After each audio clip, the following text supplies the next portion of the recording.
will now go to the floor for questions. If reporters could please line up at the microphone behind me. If you could please identify yourselves by name and outlet, and it will be one question and one follow-up. First question. Good morning, Premier. This is Nitin Chopra from Prime Asia TV. How are you, my friend? Thank you. Very good. Thank you. Good. Premier, we have a very big force of international students here in Canada, and Ontario is the largest province. Yes. And recently, Education Minister, he announced that from next year, there will be a mandatory technical education course. So question is, for the Ontario PNP, why don't Ontario put a mandatory technical education course for the international students? Because right now, what courses they are choosing is business administration or business management, which has no value or minimum value. So why can't Ontario put a condition, anyone want a PR in Ontario through Ontario PNP, they should have a mandatory technical education course so that Ontario can use that workforce for their skilled labor job shortage. Thank you. Yeah, no, great question, and I don't disagree with you. I'd be more than happy to talk to the minister. But what I always tell all the international students, I don't want them to go back home. When you come here, stay, lay down your roots, and call Canada your home. But maybe, Minister McNaughton, you want to fill in on that one? Look, we're very excited about this new agreement with the federal government. I mean, a historic agreement. When you think only 10 years ago, Ontario could only select 1,000 immigrants, but under the new deal, we're going to select over 18,000 by 2025. Our goal now is to create just more flexibility in the program. With higher numbers, we'll be able to be more flexible. Our priority, to be clear, is going to be healthcare workers and skilled trades workers to ensure that we're filling labor shortages across the province. And as the Premier said, it's all hands on deck to build back a stronger province, and we do want to keep those international students here. Thank you. Follow-up is, Premier, security and safety is a major concern in all over Canada, in Ontario also, and all the new immigrants, they also need security safety. Crime rate is very high. Yep. Even TTC got shaken with the series of incidents. Carjackings are unstoppable. Insurance companies are making huge profit by these carjackings because they are refunding all $60,000 cars to the consumers. Criminals are out on streets. And bail reform is required of the hour. What your comment on all this security and safety situation? Well, again, thank you for that great question. I think that's going to be the number one item when it comes to the mayoral election here in Toronto. When Rob and I were down at City Hall from 2010, 2014, I'll say even 2012, there's 540, I think 540 or 550 less police officers in Toronto than there were back then. We need safe subways, we need safe communities, but we also need bail reform. 13 premiers signed a letter over to the federal government. I understand they're going to be moving on it, but we can't have the bad guys shooting up the streets and all of a sudden going in front of the courts and getting let out literally the next day. It's unacceptable. The criminal code falls under the federal government. We need to toughen up crime. Toughen up the sentences. When you commit a crime with a gun, you should be going away for a long time.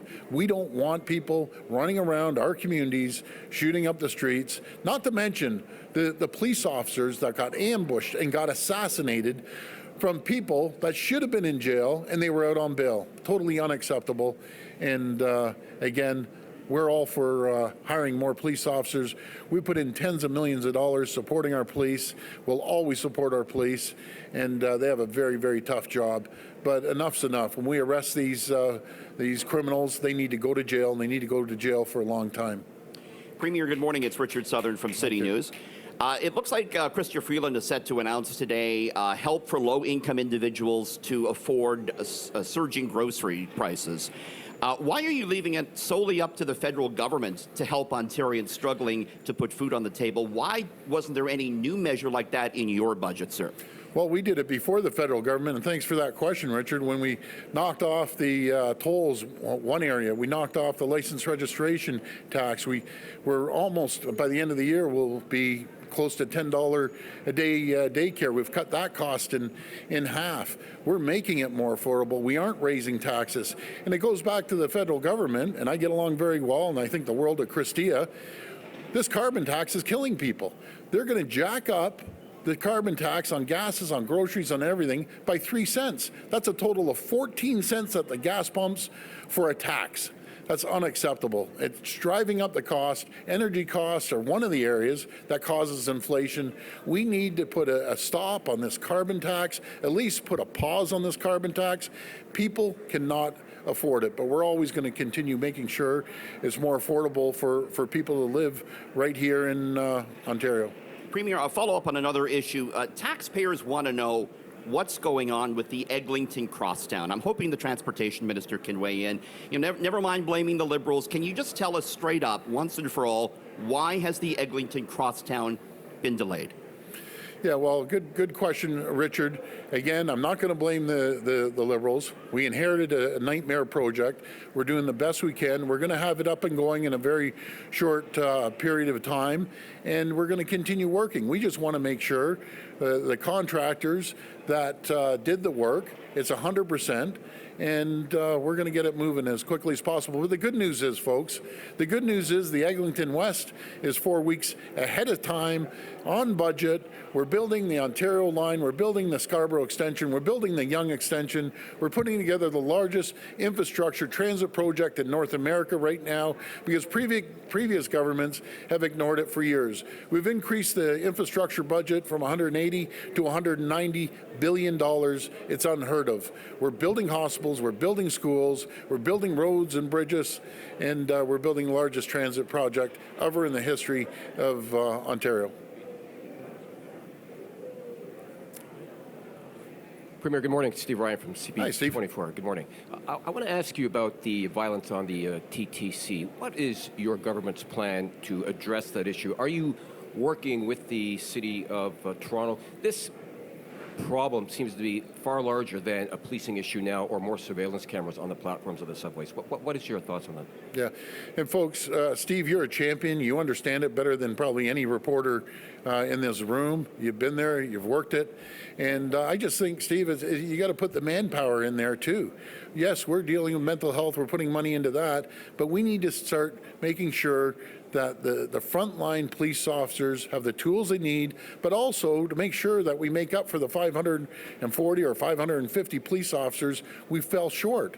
And that was my concern about saying we're putting 80 paid duty callbacks, because not everyone can fulfill the paid duties. We need full-time police officers in the busiest transit system in Canada.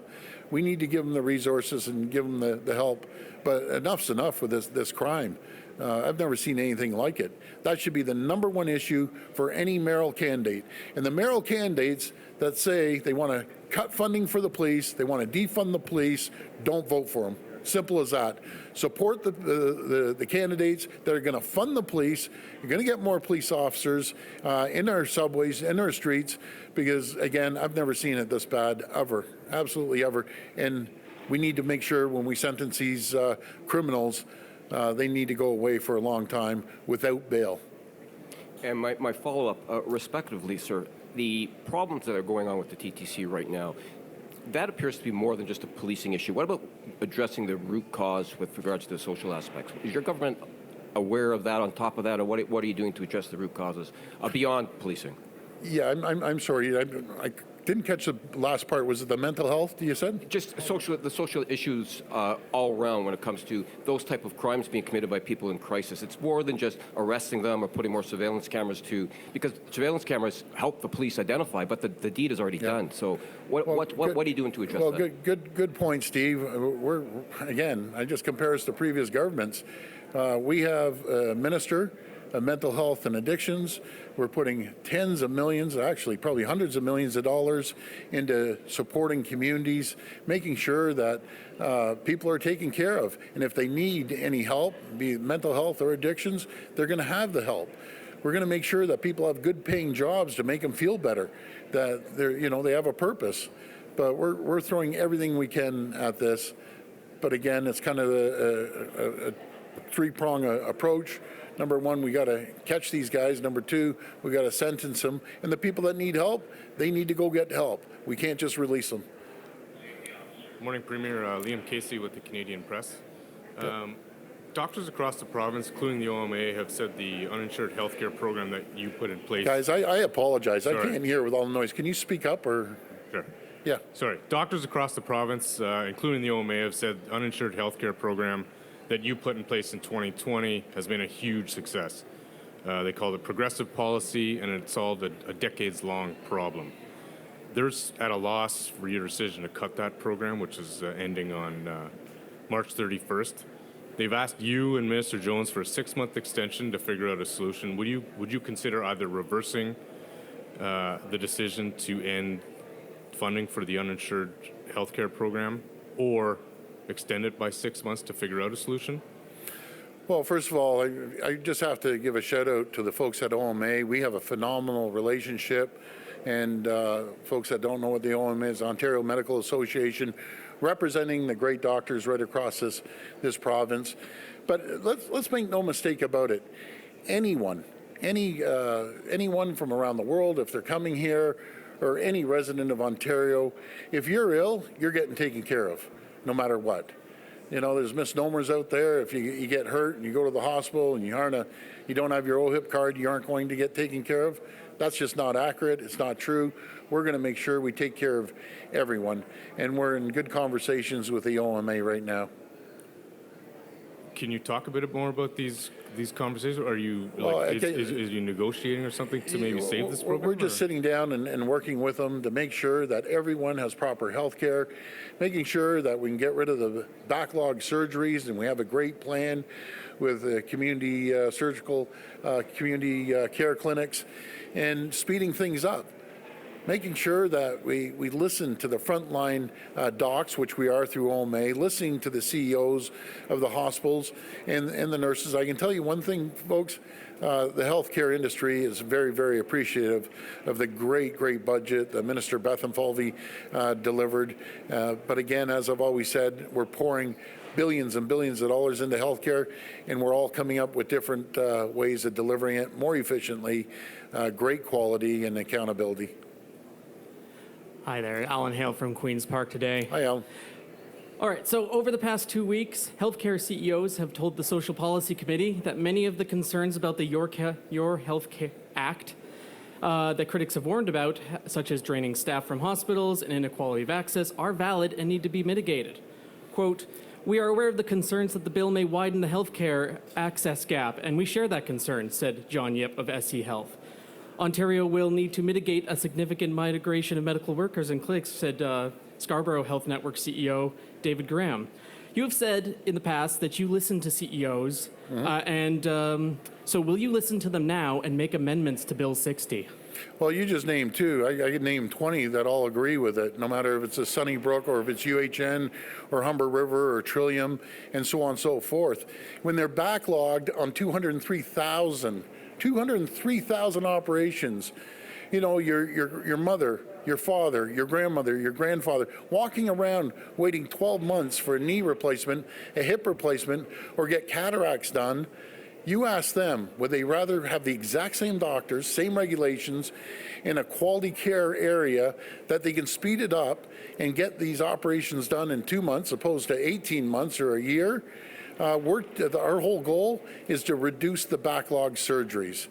And we're working hand in hand with the hospitals. And I'm sorry, but I'm going to disagree. Our goal is to knock down the surgeries, and that's exactly what we're going to do. If we keep the system the same, you're going to be waiting 12 months. You're going to be waiting 18 months in pain. We want to make sure it happens in 2 to 3 months. And folks, you're paying with your OHIP card. You aren't paying with your credit card. So we aren't draining it. We're actually supporting it. And saying that, we've hired 8,000 more doctors, 60,000 new nurses, 30,000 are in the queue in universities and colleges ready to come on board. So we're hiring like this province has never seen before. Well, these are people who support this bill, and there are many more than just two from the past 2 weeks who talked to the committee. You're being told for months that there are issues with this bill and that they need to be corrected before it becomes law. Why won't you do that? Well, very simple. Again, we talked to some of the largest hospitals in the country, be it the Trilliums, be it UHN, be it Sunnybrook. I got an idea. Call Andy Smith at Sunnybrook, one of the greatest hospitals we have in the entire country. See what he believes in. Or Kevin Smith at UHN. Or Carly over at Trillium. Or Barb over at, okay, I'm just saying, Barb. So we consolidate. I speak to CEOs every single day. And, you know, when there's 140 of them, they may not always agree, but we listen to the vast majority, a very vast majority, agree with what we're doing. Clara Pasica, CBC. So our radio host was speaking to the mother of the 16-year-old killed in the random stabbing on the TTC, Andrea Magalis, and she says we need more investment in physical and mental health. We need more support for housing. We need more support for social services. She says that all she wants is for her son's death to not have been in vain, and if she can save one person's life by going on this quest to push for this. What do you say to her directly? I say I'm so sorry for her loss. It's heartbreaking, and I will be calling the mother and father, and our prayers and thoughts go out to her.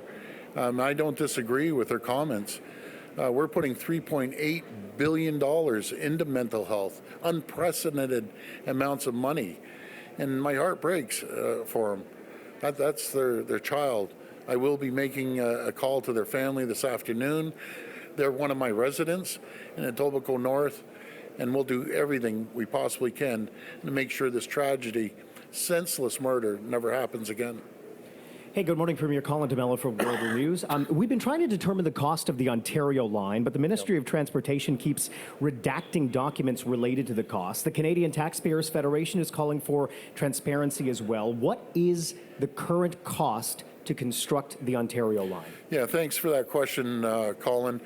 So we put this out, and we're transparent every 3 months. And before I pass it over to the Minister of Finance or the Minister of Transportation, we've seen costs escalate, and we aren't hiding anything. We've seen costs escalate throughout the pandemic. We see it on all our projects. That's why we went from 180 billion up to 190 billion.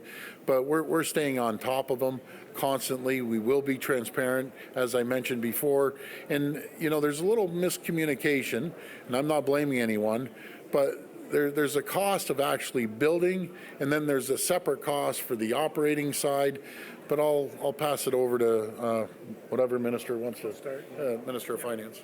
Yeah, and I'll pass it on to Minister Mulroney. Okay, we've been listening live to Premier Doug Ford as well as his Labour and Finance Minister making an announcement at Pearson Airport, $25 million in new funding over 3 years to make it easier for skilled trade workers to work here in Ontario. The goal is to have 18,000 more by 2025. The Premier also taking questions from reporters ranging from the Eglinton Crosstown LRT to the cost of the Ontario line and much more.